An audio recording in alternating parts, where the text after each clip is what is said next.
Hip Hop Stardom 101 Magazine exclusive, all access television segment. I got a special guest go by the name of Brother Ali in the building. Brother Ali, how you feeling today? I'm great, man. Thank you so much for having me. Oh, absolutely, absolutely. Tell us about the music for a moment.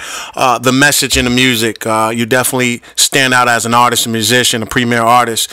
What's the message you want to convey in your music that artists or fans may not know about? Well, it's evolved over the years. My music, I've been putting out music independently for 10 years.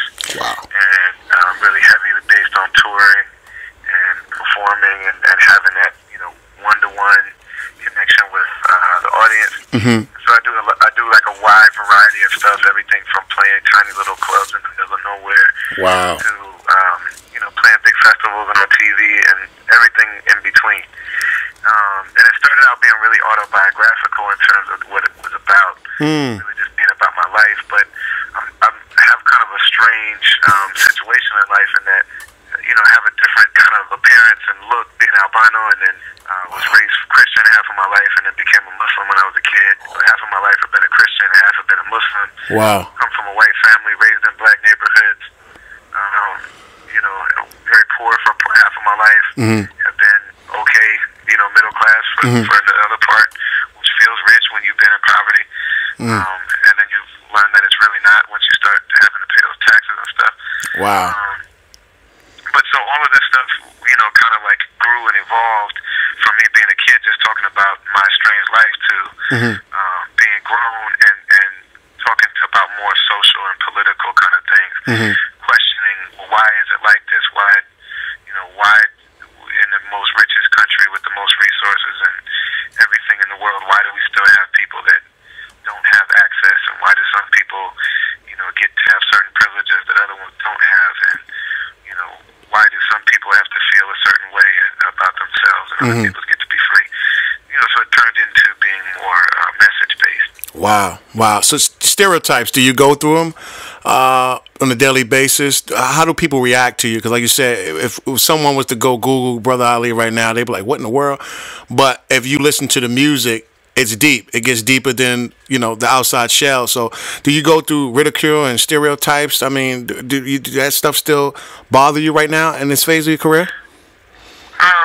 People judge, we're taught to judge things by the way they look and not what they're actually saying, we don't interact with things based on ideas. We interact with things based on what they look like. And that's, a result of marketing and dumbed down entertainment and all that kind of stuff. And it's something that the people in power have done intentionally, to make us think in symbols instead of think in terms of actual ideas and principles and things like that.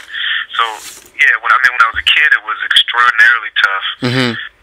Just being poor, being albino, moving all the time. On top of that, having the, really loving, kind of enriching, nurturing experiences with black people, and then, but being from a white family and all that kind of stuff. And, so I dealt with a lot of anger and confusion with, why doesn't the rest of the world see my friends the way that I do? Like why am I got you. They just feel like something's wrong with being who they are. Yeah. And, all that kind of stuff, made me very angry. And then as I grew, I kind of built a world for myself where I exist inside of it. Wow. And it's better. Yeah. Like the ad campaign that they have for young gay and lesbian brothers and sisters, saying it gets better. I think that's true across the board. You do figure out some kind of way to live, but the thing is that you never fully. I don't think we should ever fully reconcile ourselves with a world that isn't just and fair and right when it can be. It's just up to people to just get over themselves and get over their lies that they tell themselves. Gotcha. And so, when you make music and people listen to you and stuff like that, and you have that background, it feels really necessary to say what you know. Gotcha. Gotcha. We just went through an election, monumental historical election. A lot of people, when I mention this, politics and hip-hop and politics. And what's your thoughts and views on the election? It just passed, and the importance of going out and voting and stressing that and conveying that and almost trying to get the message out through hip-hop also. Is that a good mixture for you? Does that work? mean, I think it's great that that people vote. I think that's an important thing to do. If nothing else, because people died so that we could vote, and that's still some kind of symbolic. I feel like it's really symbolic, and it's unfortunate that it's that way. You know, and I'm extraordinarily happy that you know, if our choices were Barack versus McCain, and then you know, this time. You know, like I think that it's really great that he won, and I would have been really devastated had our nation decided to go the other way. Gotcha. I'm really happy to have a black president. I think that he's really, obviously, got amazing ideas. He's well spoken. He's very classy. He's very. I'm proud of him as a person, and I'm proud of what it means for my kids and for, you know, the world to see the greatest public leader that we have. Be a black person. I think that's incredible. That's a great thing. In terms of what he's actually doing, whether it's him just being limited in terms of what he's able to do, correct. I would like to see him fight, especially in this second term. Yeah, exactly. He's done some horrible stuff, man. and he's I mean, he really has. Yeah. He really has gone along with the program that was there before him. You know, in a lot of terrible ways. I mean, if we look at things that he has done, like expanded the Patriot Act into the National Defense Authorization Act, where they can arrest people just for suspecting them to be dangerous in some kind of way. You know, he's using the drone planes, the remote control airplanes to blow up innocent people. Especially in Pakistan.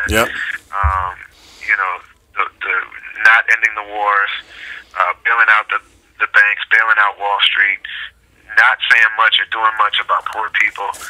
You know, there's a lot of things that he's done that's been messed up, and a lot of things that he hasn't done that we thought he was going to do. Correct. And so I do think it's important that, you know, and I'm friends with Cornel West, and Cornel West catches a lot of hell for how much pressure he puts on Obama and the way that he talks about Obama. But I think that that's what we absolutely have to do. And the reason why guys like Cornel West and Tavis Smiley and me and Dick Gregory and all these people can say these things is because we're actually out here in the street in a social movement, organizing and you know, working on the ground to create that pressure. You know, Lyndon Johnson didn't. Who knows if he wanted to sign the you know, Voting Act for Black people or not? But he did it because there was a movement on the ground that forced him to do that. Correct. You know, we know that Abraham Lincoln didn't give a damn whether he ended slavery or not, but he knew that the North just wasn't going to go for it anymore. That the people weren't going to go. The people wasn't going. There you go. Screaming change. So that's what we need to do with Barack. Like, we need to get out here in the street and do this stuff. And people think that that's something for the, you know, that's from the '60s or whatever. All that pro-black stuff or all that whatever. The time for that is now, man. Like, there's an awakening going on around the world. We see in the Arab world, in Africa, people have thrown off their governments based on the fact that the people just rose up. Gotcha. And you know, we got somebody that understands. We got somebody that you know, worked in the projects, you know, in the White House right now. And so exactly. If we get out here and really push him to do stuff, there's a chance that he might actually do something amazing, but he's not going to do it on his own. Yeah, you got to push him. Like I said, yeah, very monumental. Some pros and some cons, some yays and some no's and some highs and some lows. That's how I say it. And but like I said, we strive, we move on as a people, and we can, you know, pray and hope for the best. But his picture's in my house. I won't take his picture down out of my house. Got you. His picture is up. That's what's up. Let's switch gears for a minute. Talk about the album. Let's talk about Morning in America and Dreaming in Color. It's on iTunes right now. Tell people about the album. What will they get in terms of sound by purchasing this album? Well, the guy that produced the whole thing is a guy named Jake One, who not everybody knows his name, but everybody knows songs that he's done. He's done a lot of stuff with 50 Cent and T.I. and Jay-Z and Rick Ross and Wiz Khalifa and like a lot of big artists.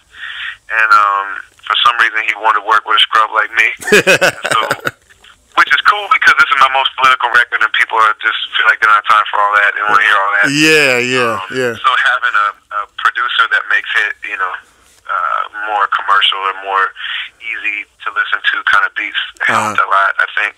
And then also, I'm not just preaching. It's not just all this is bad and this is what you should be doing, but it's a the Morning in America part of my album is getting us to be honest about where we're at as a society, that we're not what we say we are, we're not what we think we are. We're in deep trouble. Gotcha. And then the Dreaming in Color part is keeping track of the hope that because things are so bad, I mean, I'm with the Occupy Homes movement in Minnesota, and we get people together and fight the banks on behalf of common, everyday people losing their homes. Wow. And man, I went to jail with middle-class, middle-aged white school teachers who went to jail defending a Mexican family's house. Oh my goodness. Do it with black grandmothers and white veterans, and people are there is a new spirit now, and so I think that there is some kind of hope for the people pushing back and demanding that things be done more fair, demanding that the people that have everything, all the power, all the money, all the influence, all the whatever, that they don't just always get their way, that the people have to get our way sometimes too. Got you. 38 city tour, nationwide tour, forgive me. How did that go? What was the regimen like? Sounds easy, a bunch of numbers, a bunch of states, a bunch of personalities, a bunch of stages. How did that go for you? It was great. It was my first time bringing a band, so wow, nice. A big band, like with the full horn section and everything. And I went into it looking like, man, as an independent artist, that's where I make the majority of my income is from touring. And I went into it like I'm going to give the best show that I've ever given with this huge band and paying all these guys and everything. And I went into it thinking that I wasn't going to make money at all, but so many of the shows sold out, and oh my goodness, we ended up getting back in, from the contract from so many of those shows that it was great, man. It was really successful. Okay. Okay. Next year is coming up, is amongst us. What can we expect next year from Brother Ali, the brand, the musician, the person? What can fans expect as far as you going into the new year? I'm gonna get back out. I'm still, I'll probably spend a full year working this record, working this album. And then I have some ideas. I think I know what my next thing is going to be. It requires me checking in with some people, but I'm going to make an album with somebody. Oh, wow. I have a few ideas, but I'm going to make an album, me and another rapper together. Gotcha. Collabo album coming up. Brother Ali. Yeah. Any last thoughts, any last messages you want to give out to the fans that may not know about, or some special events coming up? Anything you want to plug right now? The Morning in America video. Two videos that we put out for this album. One is Morning America, the title track. I feel really good about that one. And then also the other one is called Only Life I Know. The Morning America song talks about the military state that we live in, and all the murder and violence and death, which is like, yeah, go watch this video, but it's really well done. It's fun to watch, you know what I'm saying? Yeah, I got you. And then also, the Only Life I Know video deals with poverty and what it feels like to be poor and to be trapped in poverty. And it's beautiful, man. Like, both of them are, like, really well. That's not me bragging. I hired great people to make those videos. But both of them are just really, really beautiful pieces of work. And so that's just over at YouTube, Okay. And then both of those are up there. Gotcha. What's the best way for the fans to contact with you via social network, Twitter, and how can they interact with you, Facebook? What's the links? All of them is just /Brother Ali. Nice. BROTHER. So Twitter.com/Brother Ali, Facebook /Brother Ali, and then BrotherAli.com is my website. So it's real simple. Got you. I want to give a last shout out to Rhyme Sayers Entertainment, Southside Helio PR. Brother Ali, I appreciate you spending time with Hip Hop Stardom 101 Magazine. And like I said, no problem. We support you wholeheartedly. And anytime you need any press, PR, you definitely make sure you keep us involved. Much appreciated. All right, man. I appreciate it.